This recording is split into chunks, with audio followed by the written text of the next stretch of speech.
Les barrages en amont du Mékong sont clairement une menace pour les pêcheries du fleuve et du lac. Par contre, les études montrent qu'à l'heure actuelle, l'impact environnemental des petites infrastructures autour du lac reste encore limité. The impact of floodplain growth is not significant. Pour ce qui est de l'abondance des poissons et de la composition en espèces, l'impact des routes de plaine d'inondation n'est pas significatif. Fish species composition. À Pursat, par exemple, les villageois donnent plusieurs raisons au déclin des captures, mais les infrastructures ne sont jamais citées comme en faisant partie. En résumé, les routes sont bénéfiques aux habitants et facilitent même la pêche. Cependant, l'impact négatif à long terme de ces routes qui compartimentent les plaines d'inondation et réduisent ainsi l'habitat des poissons est bien connu dans d'autres parties du monde. Un facteur clé est la manière dont ces routes sont construites et l'attention portée au maintien des échanges hydrologiques à travers ces routes.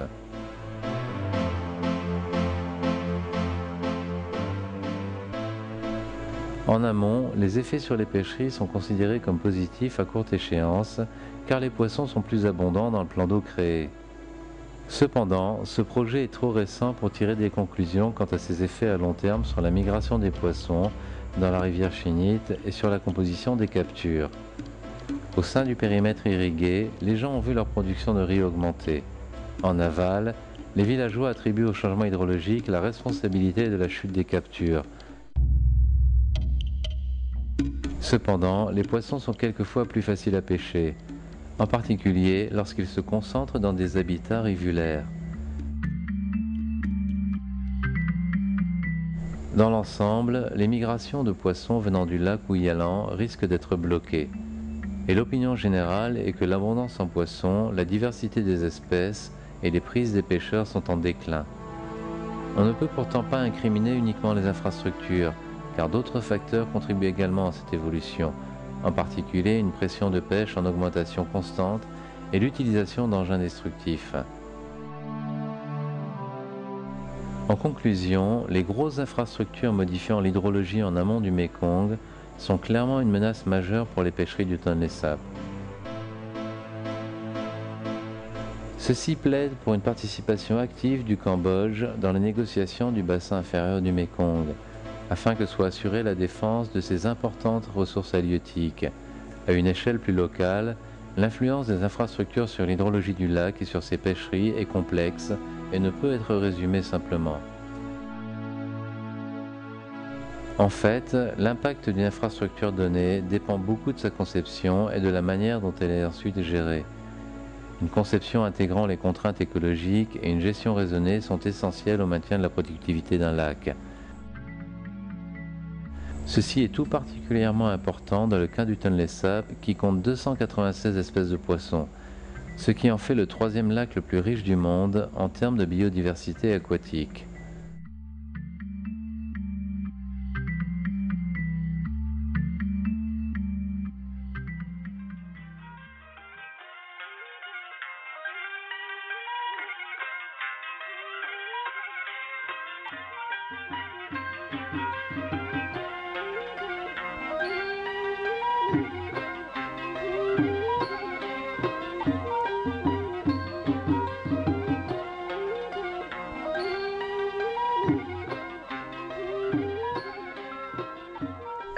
En 2006, les pêcheries du Tonlé Sap ont généré 233 millions de dollars et le revenu moyen des familles se montait à 470 dollars par an. Ces dernières années, la pression de la pêche a augmenté aux proportions de la croissance démographique et même davantage.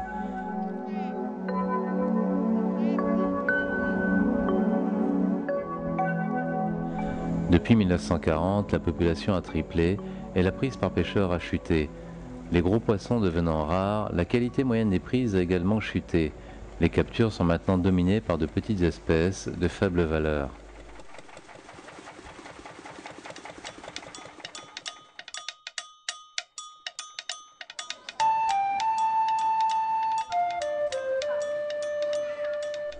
Dans le cas du site étudié à Pursat, les villageois confient que les routes nouvellement créées leur ouvrent l'accès aux services publics et au marché. Un accès facilité au marché est particulièrement appréciable dans le cas des poissons qui ne se conservent pas longtemps.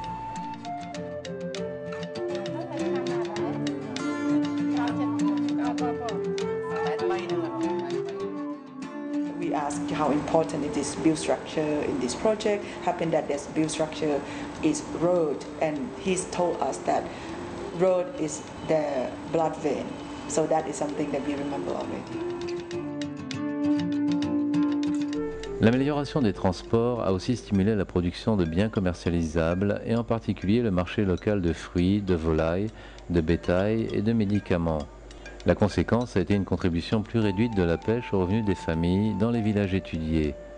La pêche reste la principale source de revenus dans certains villages, mais a été dépassée par la riziculture dans d'autres villages.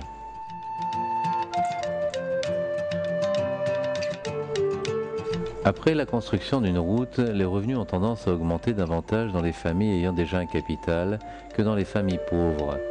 Les familles mieux nanties ont clairement plus de capacité à bénéficier des opportunités créées par une nouvelle infrastructure. Les facteurs sociaux et culturels influencent aussi les bénéfices tirés des infrastructures.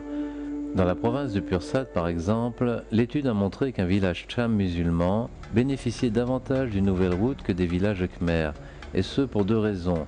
D'une part, il a établi un meilleur réseau d'échanges avec les autres villages, et d'autre part, les institutions Cham assurent une meilleure redistribution entre villageois des revenus tirés de la route. Le périmètre irrigué de Stongchinit a créé, grâce à son réservoir, un nouveau site de pêche, mais celui-ci a aussi noyé quelques rizières. En amont du réservoir, les pêcheurs pensent que celui-ci peut devenir une zone de pêche productive, mais ils craignent que ce ne soit pas très durable. Pour conclure, l'étude des différents types d'infrastructures en milieu rural montre que la capacité à bénéficier du développement varie selon les familles. Le développement des routes a réellement réduit le pourcentage de personnes vivant dans la pauvreté, mais les plus pauvres avant la construction de la route n'ont pas profité de ces développements. Autour du périmètre d'irrigation étudié, les familles pauvres ont vu leur niveau de vie s'améliorer légèrement, mais restent cependant en deçà du seuil de pauvreté.